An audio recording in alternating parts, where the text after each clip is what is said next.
Okay, so welcome back to Gummo's Coins and Banknotes, and in today's video we're looking at New Zealand $1 banknote. So New Zealand did issue two different types of banknotes like Australia with a minor variation, and in this case it's just the effigy of Queen Elizabeth II. So we have the first one with the tiara. So the tiara is like a type of crown, but it's a simplified version used for females. And this one looks like it is the Kokoshnik tiara. Although it could be the French tiara. I can't actually tell the difference.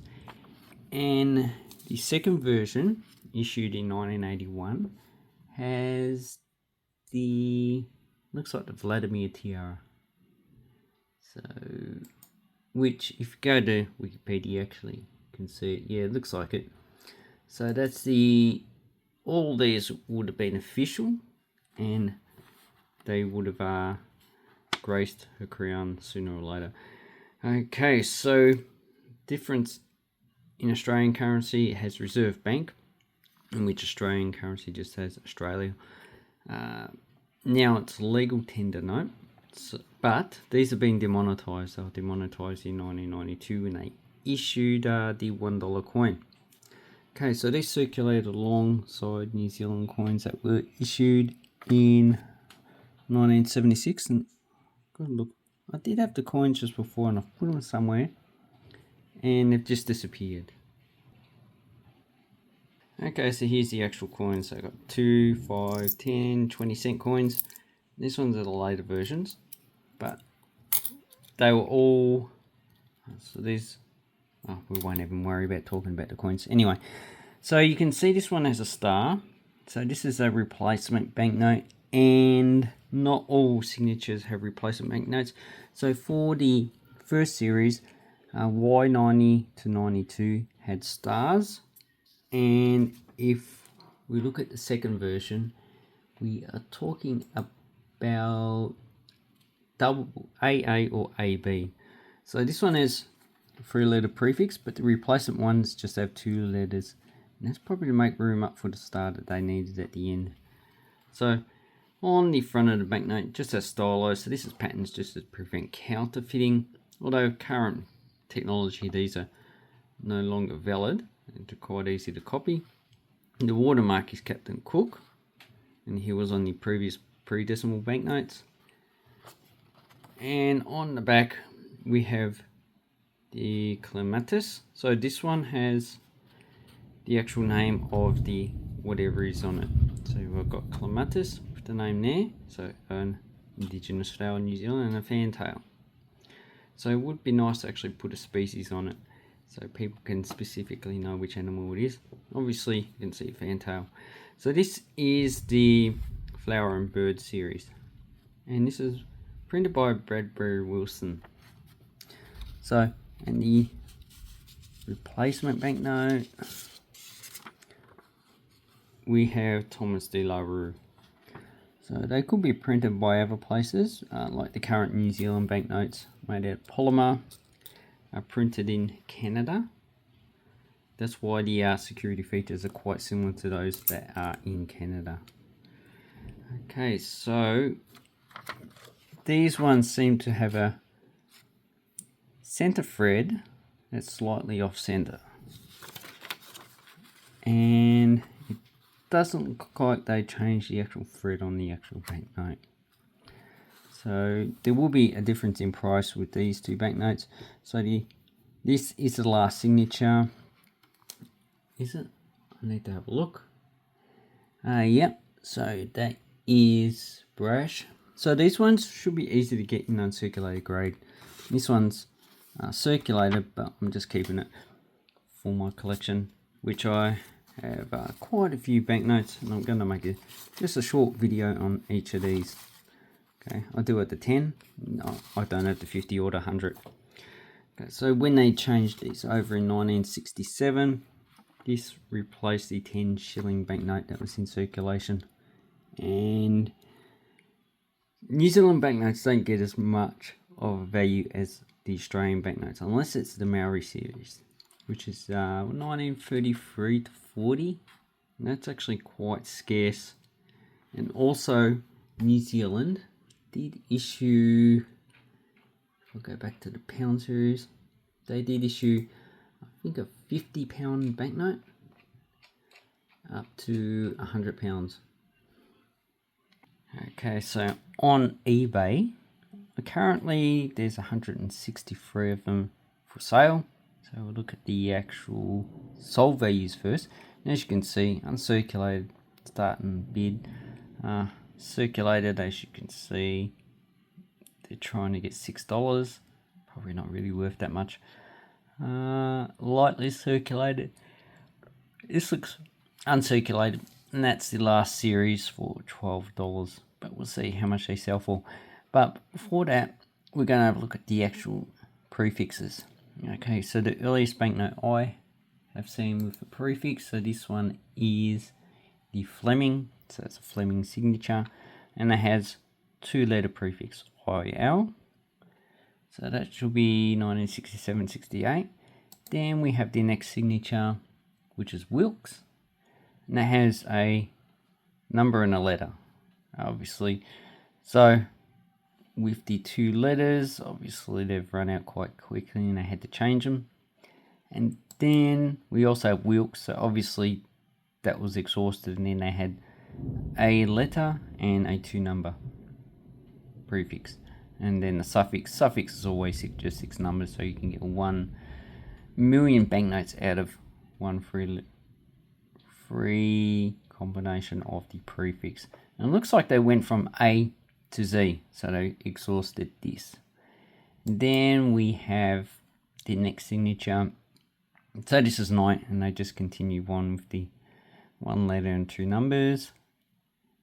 So that's what date is that? That is 74 to 77. And then we have the last one, which is Hardy, and that's 77 to 81. Obviously they kept up, so that's, so you can actually get 1, 2, 3, 4, 5 different, no, 4, yeah, different types of prefixes. And then there's the replacement, so Y91, and you got Knight, and you also got Hardy. And as far as I know, the first 2, so Fleming and Wilkes, doesn't have any replacement banknotes. Okay, then we have the next series. So once they change the effigy, we have 3-letter prefix, and this one looks like it's the first prefix, AAA.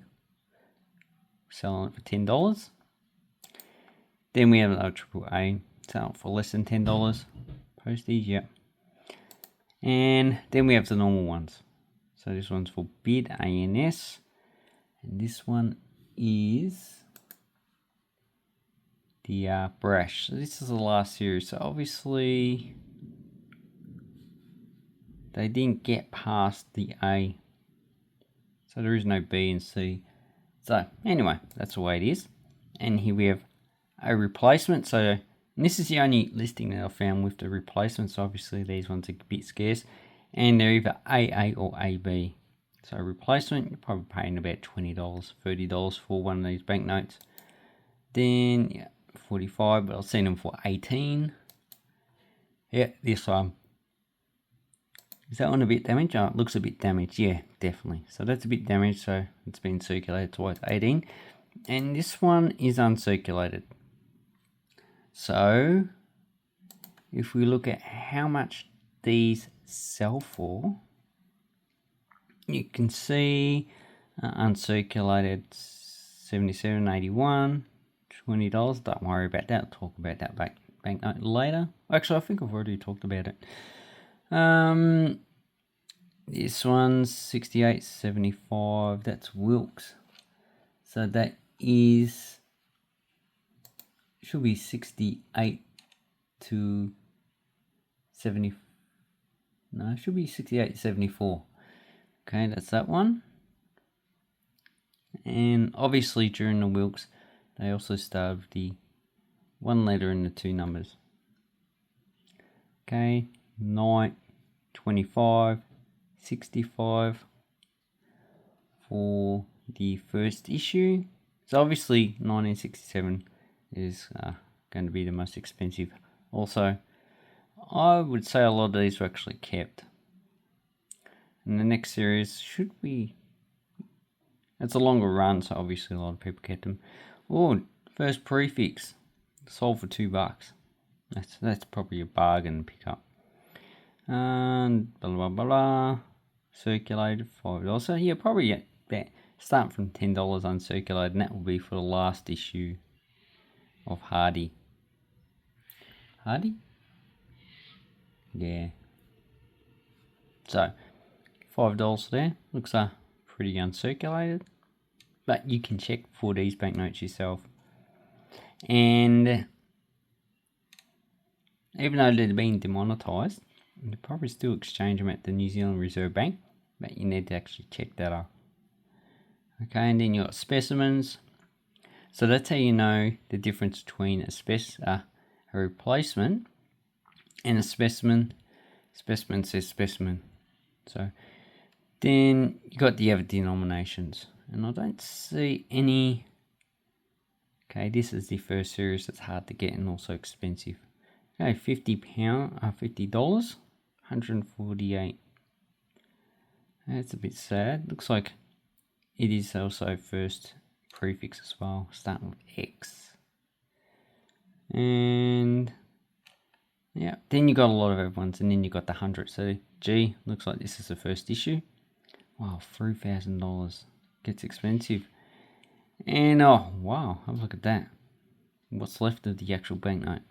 Here's a whole series of $2,000, and as you can see, these are all first prefix. So you got the $1 starting with A, $2 starting with E, $5 starting with J, $10 starting with N, $20 starting with T, $50 starting with X, and $100 starting with Y.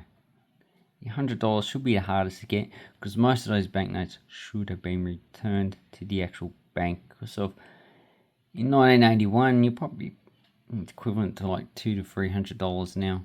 Actually, I would say probably about $500, considering what inflation we ever have. And here's the current banknote. So that is the $1 note from New Zealand. So you got two different issues. The 1967 seems to be most expensive, about $25 for uncirculated. About $10 uncirculated for one of these. So this is the last prefix. And the star notes, you'll be paying about $40 to $50.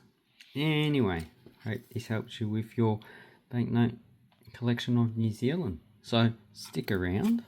I'll be reviewing the other banknotes that they issued in the series. Thank you and goodbye.